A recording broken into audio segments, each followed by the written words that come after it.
Selamat datang ke bab 2.4, aplikasi pembezaan dari teori ke realiti. Dalam bahagian ini, kita akan melihat bagaimana pembezaan bukan sekadar pengiraan algebra, tetapi alat berkuasa untuk menganalisis perubahan dalam kehidupan harian. Pertama, kita lihat aspek geometri dan kadar perubahan. Kita boleh mentafsir kadar perubahan Y terhadap X sebagai kecerunan tangent pada mana-mana titik di lengkung. Selain itu, dengan menggunakan petua rantai, kita dapat menentukan kadar perubahan berhubung bagi dua kuantiti yang saling bergantung. Aplikasi ini sangat luas dalam bidang kinematik dan fizik.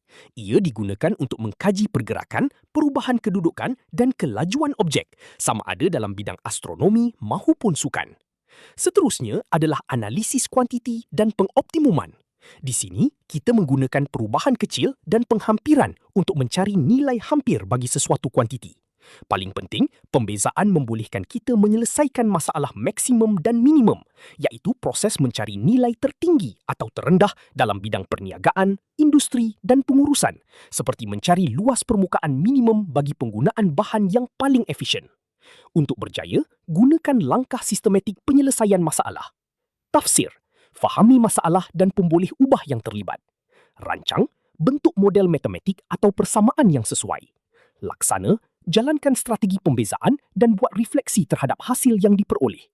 Kuasai aplikasi ini dan anda akan mula melihat dunia melalui lensa matematik yang lebih tajam. Selamat mencuba!